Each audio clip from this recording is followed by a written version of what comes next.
Margaret stepped off the dusty stagecoach with nothing but a worn leather satchel and a heart full of determination.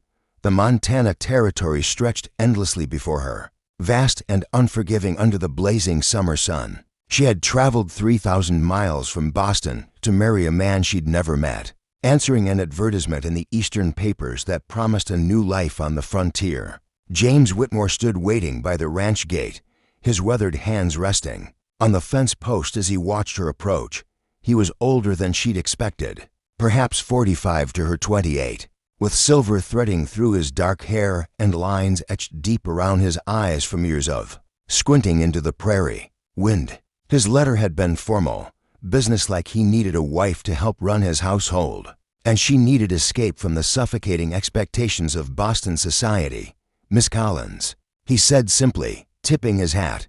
"I trust your journey wasn't too difficult." "It was enlightening," Margaret replied, brushing dust from her traveling dress. She studied the sprawling ranch before her, thousands of acres of grassland dotted with cattle, a large wooden house that needed paint, and corrals filled with horses. It was beautiful in its raw, untamed way, so different from the manicured gardens and cobblestone streets she'd left behind.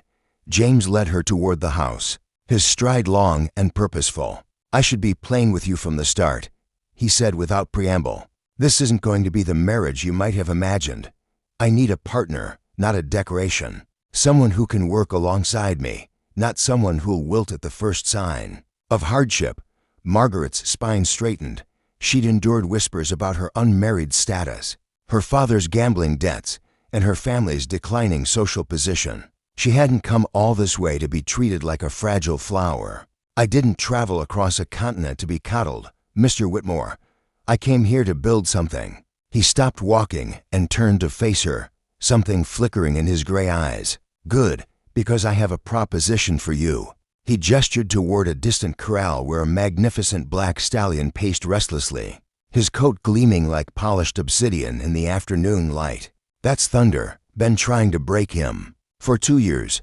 Best horsemen in 3 counties have tried and failed. He's cost me more in medical bills than he's worth." But James paused, his voice carrying a note of respect. "He's the finest horse I've ever seen."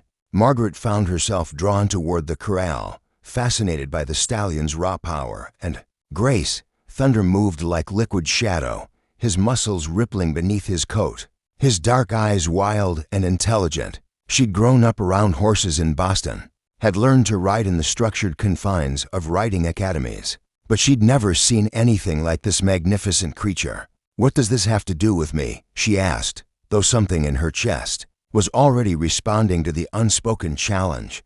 James moved to stand beside her at the fence. "Simple bargain. You train Thunder, prove you can handle the wildest thing on this ranch, and half of everything I own becomes yours. Legal papers, witnessed and binding. You'll be a true partner, not just a wife in name. And if I fail, then you get a roof over your head, 3 meals a day, and the protection of my name, but nothing more. You'll be a housekeeper who shares my bed, nothing more." The audacity of it should have insulted her, but instead, Margaret felt a thrill of possibility. Here was a man offering her something no Eastern gentleman ever would: the chance to prove herself, to earn her place through skill rather than simply accepting it through marriage. "How long do I have?" she asked. 3 months.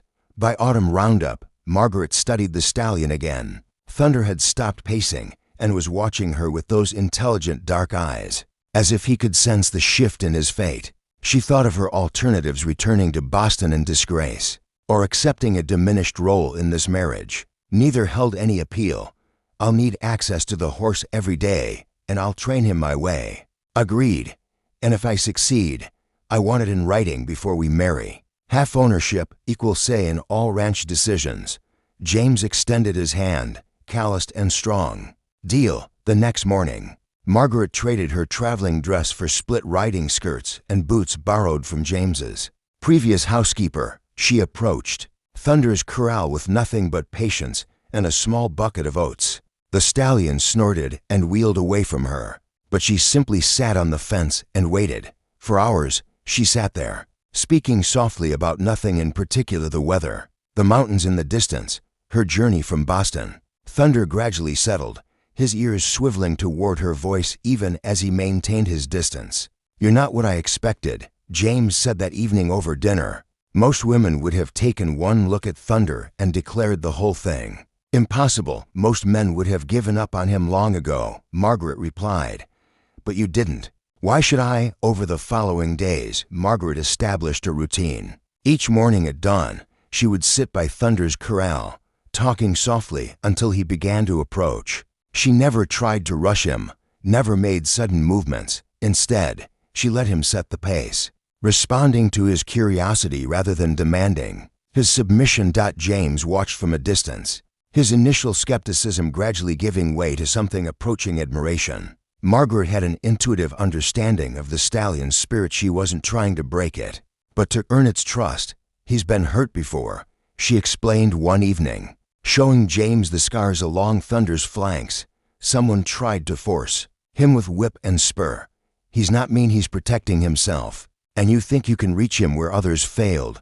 I think he's tired of fighting." Margaret said simply, "He just needs to know he has a choice." It took 6 weeks before Thunder allowed her to touch him, another to before he accepted a halter. Margaret's hands were soft but sure, her voice steady and encouraging. She never raised her voice, never showed frustration when progress seemed slow. James found himself drawn to watch these sessions, fascinated by Margaret's patience and skill. She was unlike any woman he'd known, practical yet gentle, determined yet flexible.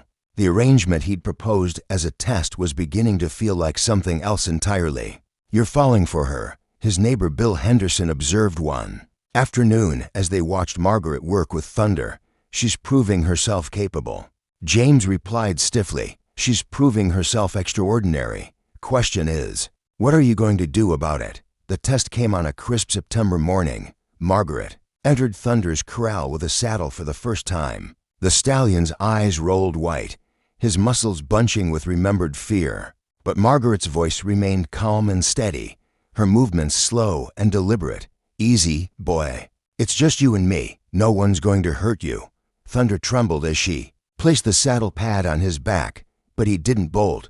The saddle followed, and then the girth, each step accomplished with infinite patience. When Margaret finally swung into the saddle, Thunder stood frozen for a long moment, as if he couldn't quite believe what was happening. Then, with a sound like a prayer, he began to move, not the violent bucking that had unseated so many riders, but a smooth, powerful gait that spoke of trust finally given. Margaret rode Thunder around the corral once, twice, 3 times, tears streaming down her face. When she finally dismounted, James was waiting by the gate with papers in his hand. "Equal partners," he said simply, as promised, but Margaret was looking at him with new eyes, seeing past the practical arrangement to the man who had offered her the chance to prove herself. "What if I want more than a partnership?" she asked quietly. James stepped closer, his gray eyes warm. "Then I'd say we've both gotten more than we bargained for." As autumn painted the mountains gold and red, Margaret and James were married not as strangers bound by contract, but as partners who had found something neither had been looking for. Thunder, now gentle under saddle but still magnificent in his power, carried Margaret to the church, his coat gleaming in the morning sun. The wild stallion had been tamed not through force, but through understanding, and in the process, to guarded hearts had learned to trust again. The ranch that James had built with his hands now belonged to both of them, but more importantly, they had built something together that was worth far more than land or cattle, a love that honored both strength and gentleness, freedom and commitment. In the end, the challenge had changed them all. Thunder had found a rider worthy of his spirit. Margaret had found her place in the world. And James had discovered that true partnership was worth more than any bargain he could have imagined.